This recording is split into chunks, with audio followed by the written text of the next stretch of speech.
So have you ever wondered what's inside a padlock and how it works? Well, this is an old Squire 660 padlock.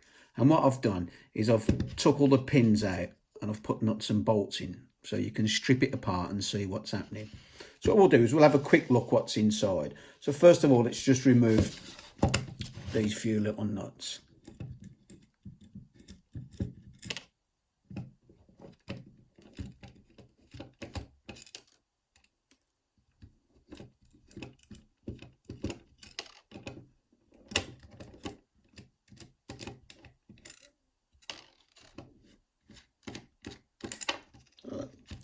Take the key out.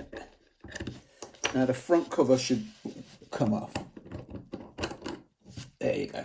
So that's the front cover. That's removed. So inside the padlock, you've got some levers.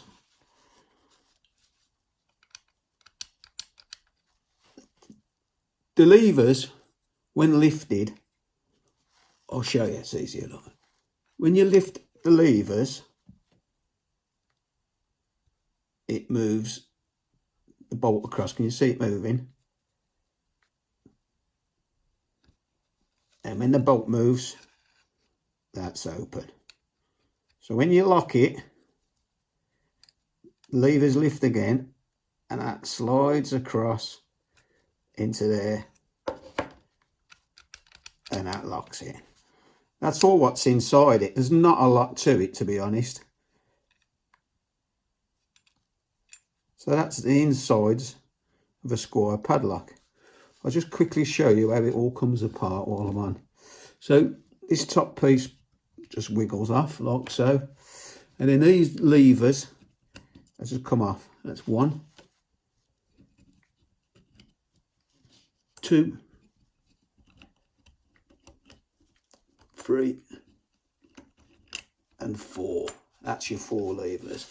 Now this is the mechanism what slides across, which locks that in place. So that comes off. Pull that out. That comes off.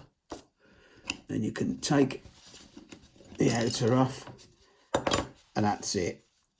That's basically everything to a Squire 660 padlock. Takes seconds, minutes to put it back together, which I'm going to do now. But if you ever want to know what's inside your Squire, just watch this video. As always, thanks for watching. Ta-ra a bit.